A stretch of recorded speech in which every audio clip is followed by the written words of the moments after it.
ಓಂ ನಮಃ ಶಿವಾಯ. ಸ್ವಾಮಿ ಗುರುಗಚ್ಚ. ನನ್ನೆಲ್ಲ ಪ್ರೀತಿ ವೀಕ್ಷಕರಿಗೆ ಶಿವಾಯಂ ಕನ್ನಡ ಆಧ್ಯಾತ್ಮಿಕ ಚಾನಲ್ಗೆ ಸ್ವಾಗತ. ನಿಜವಾದ ಬದುಕು ಅಥವಾ ನಿಜವಾದ ಜೀವನ ಅಂದರೆ ಏನು, ಅದರ ಬಗ್ಗೆ ಸ್ವಲ್ಪ ತಿಳ್ಕೊಳ್ಳೋಣ. ಅದಕ್ಕಿಂತ ಮುಂಚೆ ಏನು ಮಾಡಬೇಕು, ನನ್ನ ಚಾನಲನ್ನು ಇನ್ನೂ ಯಾರು ಸಬ್ಸ್ಕ್ರೈಬ್ ಮಾಡದಿದ್ದರೆ ದಯವಿಟ್ಟು ಸಬ್ಸ್ಕ್ರೈಬ್ ಮಾಡಿ. ಸಬ್ಸ್ಕ್ರಿಪ್ಷನ್ಸ್ ಫ್ರೀ ಆಗಿರುತ್ತೆ. ಲೈಕ್ ಮಾಡಿ, ಆದಷ್ಟು ಇಂಥ ಒಂದು ವೀಡಿಯೋಸನ್ನು ನೀವು ಆದಷ್ಟು ಶೇರ್ ಮಾಡಿ. ಹಾಗೆಯೇ ಸಬ್ಸ್ಕ್ರೈಬ್ ಅಂತ ಒತ್ತುವಾಗ ಸೈಡಲ್ಲಿ ಬೆಲ್ ಐಕಾನ್ ಅಂತ ಕ್ಲಿಕ್ ಮಾಡಿದ ಆಲ್ ಅಂತ ಬರ್ತಾನೆ, ಕ್ಲಿಕ್ ಮಾಡೋದನ್ನು ಮರಿಬೇಡಿ. ಆಗ ಮಾತ್ರ ನನ್ನ ಎಲ್ಲ ವಿಡಿಯೋ ನೋಟಿಫಿಕೇಷನ್ಗೆ ಬೇಗ ಸಿಗುವಂಥದ್ದು. ಆಧ್ಯಾತ್ಮಿಕಕ್ಕೆ, ಜ್ಯೋತಿಷಕ್ಕೆ ಇಂತಹ ಒಂದು ಮೋಟಿವೇಶ್ನಲ್ ಸ್ಪೀಚ್ ಅಂತಲೇ ಹೇಳ್ಬೋದು. ಇಂಥದಕ್ಕೆಲ್ಲ ಏನು ಮಾಡಬೇಕು, ನನ್ನ ಚಾನಲನ್ನು ಸಬ್ಸ್ಕ್ರೈಬ್ ಮಾಡೋದನ್ನು ಮರಿಬೇಡಿ. ಹಾಗೆ ನಿಮ್ಮ ಏನೇ ವೈಯಕ್ತಿಕ ಪ್ರೆಸೆಂಟ್ ಏನು ಸಮಸ್ಯೆಯಿಂದ ಬಳಲ್ತಾ ಇದ್ದೀರಿ ಅಂಥ ಸಮಸ್ಯೆಯನ್ನು ಡೀಟೇಲಾಗಿ ಕಮೆಂಟ್ ಬಾಕ್ಸಲ್ಲಿ ಕಮೆಂಟ್ ಹಾಕಿ ಡೀಟೇಲಾಗಿ ಬರೆದುಕೊಳಿಸಿ. ರಾಶಿ ನಕ್ಷತ್ರ ತಿಳಿಸಿ, ಗೊತ್ತಿಲ್ಲ ಡೇಟ್ ಆಫ್ ಬರ್ತ್ ಹಾಕಿ ಖಂಡಿತವಾಗ್ಲೂ ಉತ್ತರಿಸ್ತೇನೆ. ಅದಕ್ಕೆ ತಕ್ಕದಾಗಿ ಏನು ಅದಕ್ಕೆ ಸುಲಭ ಪರಿಹಾರ ಇದೆ, ಆ ಸಮಸ್ಯೆಗಳನ್ನು ಹೇಗೆ ದೂರ ಮಾಡಬಹುದು, ಆ ಸಮಸ್ಯೆಗಳಿಂದ ಆದಷ್ಟು ಹೊರಬರೋದು ಹೇಗೆ ಅನ್ನೋದನ್ನು ತಿಳಿಸ್ತೇನೆ. ಹಾಗೆಯೇ ಯಾವುದೇ ಖರ್ಚಿಲ್ಲದೆ, ಆಯಿತಾ.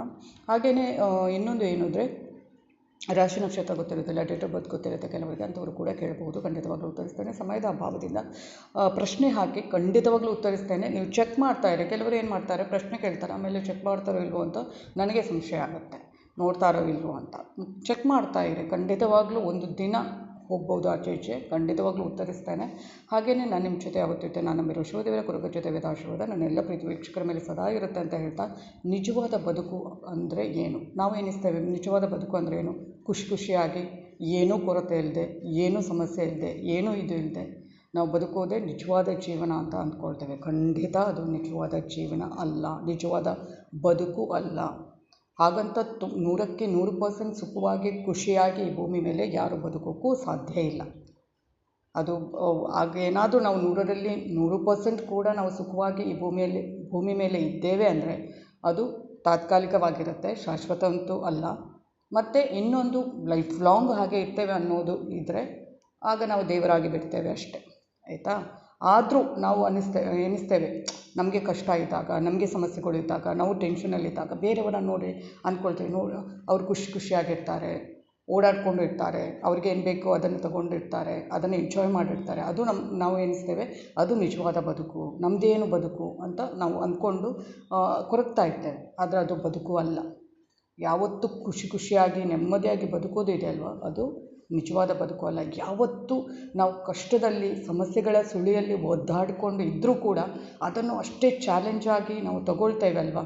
ಯಾವುದೇ ಸಮಸ್ಯೆ ಬರಲಿ, ಎಂಥ ನಮ್ಮ ಮೇಲೆ ಯಾರು ಏನೇ ಅನ್ನಲಿ, ನಮಗೆ ಊಟಕ್ಕಿಲ್ದಿದ್ರೂ ನಾವು ಎಲ್ಲವನ್ನು ಒಬ್ಬಂಟಿಯಾಗಿ ಫೇಸ್ ಮಾಡ್ತೇವೆ. ಅಂದರೆ ಕಷ್ಟದಲ್ಲಿರುವಾಗ ನಾವು ಒಬ್ಬಂಟಿಯಾಗೇ ಇರ್ತೇವೆ.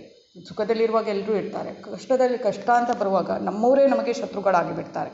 ಅಂಥ ಸಮಯದಲ್ಲಿ ನಾವು ಯಾವುದೇ ಒಂದು ಛಲದಲ್ಲಿ ಬದುಕೋದು, ಎದೆಗುಂದದೆ ಆ ಕಷ್ಟಗಳನ್ನೆಲ್ಲ ಫೇಸ್ ಮಾಡಿಕೊಂಡು ಹೋಗೋದು, ಅದರಲ್ಲಿ ನಾವು ಏನು ಜಯಿಸೋದು ಇದೆ ಅಲ್ವ, ಅದು ನಿಜವಾದ ಬದುಕು, ಅದು ನಿಜವಾದ ಜೀವನ. ನಾವು ಅಂದ್ಕೊಂಡಿರೋ ಹಾಗೆ ನಾವು ಕಾರಲ್ಲಿ ಓಡಾಡಿಕೊಂಡು ತಿಂದ್ಕೊಂಡು ಅಲ್ಲಿ ಇಲ್ಲಿ ತಿರುಗಾಡ್ಕೊಂಡಿರೋದು ಜೀವನ ಅಂದ್ಕೊಂಡ್ರೆ ಅದು ನಮ್ಮ ಮೂರ್ಖತನ. ಯಾಕಂದರೆ ಪ್ರಪಂಚದಲ್ಲಿ ಯಾವುದೇ ಒಂದು ವ್ಯಕ್ತಿ ಆತ ಈ ಭೂಮಿ ಮೇಲೆ ಬಂದಾಗ ಆತನಿಗೆ ಸುಖ ಅನ್ನೋದು ಪರ್ಮನೆಂಟ್ ಅಲ್ಲ, ಖಂಡಿತ ಅಲ್ಲ. ಅದು ಸುಖ ದುಃಖ ಆ ಥರ ಏನು ಬಂದರೆ ಮಾತ್ರ ಅದು ನಿಜವಾದ ಜೀವನ.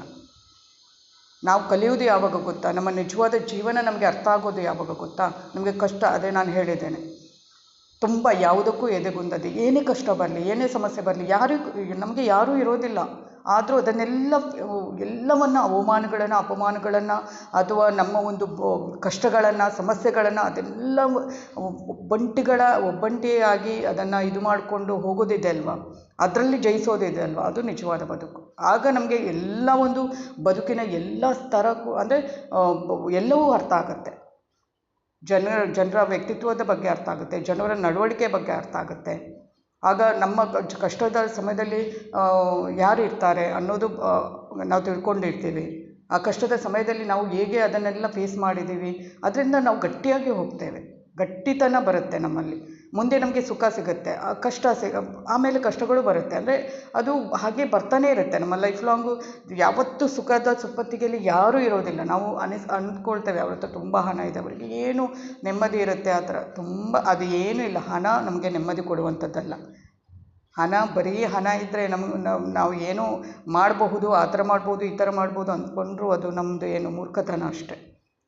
ನಾವು ಎಲ್ಲವನ್ನ ಕಷ್ಟ ಸುಖಗಳನ್ನು ಎಲ್ಲವನ್ನ ಇದು ಮಾಡಿಕೊಂಡು ಒಂದೇ ರೀತಿಯಾಗಿ ನೋಡಿಕೊಂಡು ಹೋದರೆ ಮಾತ್ರ ಅದು ಜೀವನ. ಅದರಲ್ಲೂ ನಾವು ಕಷ್ಟದಲ್ಲಿ ಪ್ರತಿಯೊಂದನ್ನು ಫೇಸ್ ಮಾಡಿಕೊಂಡು ಪ್ರತಿಯೊಂದನ್ನು ತುಂಬ ಒಬ್ಬಂಟಿತನ ಇದ್ದರೂ ಕೂಡ ಯಾವುದೇ ಒಂದು ಬೇರೆ ಯೋಚನೆ ಮಾಡದೆ, ನೆಗೆಟಿವ್ ಥಾಟ್ ಮಾಡದೆ, ಅಂದರೆ ನಾವು ಸಾಯಬೇಕು, ಆ ಥರ ಮಾಡಬೇಕು, ಈ ಥರ ಮಾಡಬೇಕು, ನಮಗೆ ಜೀವನ ಇಲ್ಲ, ನಾವು ಈ ಥರ ಜೀವನವನ್ನು ಇದು ಮಾಡೋದಲ್ಲ, ನಮ್ಮ ಜೀವನ ಅಲ್ಲ, ನಮ್ಮದು ಮುಗ್ದೇ ಹೋಯ್ತು ಅಂತ ಅಂದ್ಕೊಳ್ತೇವಲ್ಲ, ಅದು ನಮ್ಮ ಮೂರ್ಖತನ. ಆ ಜೀವನವನ್ನು ನಾವು ಅಷ್ಟೇ ಸ್ಪೋರ್ಟಿವ್ ತಗೊಂಡು ಅದರಲ್ಲಿ ಮೇಲೆ ಬರುವಂಥದ್ದು ಇದೆ ಅಲ್ವ, ಅದು ರಿಯಲ್ ಲೈಫ್.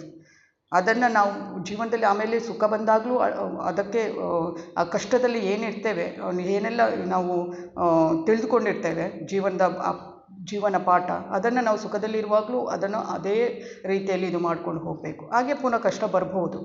ಆಗ ನಮಗೆ ಒಂದು ಹೇಗೆ ಬದುಕಬೇಕು, ಯಾವ ಥರ ಇರಬೇಕು ಅನ್ನೋದು ನಮಗೆ ಅಲ್ಲೇ ಗಟ್ಟಿಯಾಗಿ ಇರುತ್ತೆ, ಮನಸ್ಸಿನಲ್ಲಿ ಇರುತ್ತೆ. ಆಗ ನಾವು ಸುಖ ದುಃಖ ಎರಡನ್ನೂ ಒಂದೇ ರೀತಿಯಾಗಿ ತಿಳ್ಕೊಂಡು ಹೋಗ್ತೇವೆ ಅಲ್ವಾ. ದೇವರು ಮಾತ್ರ ಇರ್ತಾರೆ ಕಷ್ಟದಲ್ಲಿ ಇರುವುದು, ನಮಗೆ ದೇವರು ಮಾತ್ರ.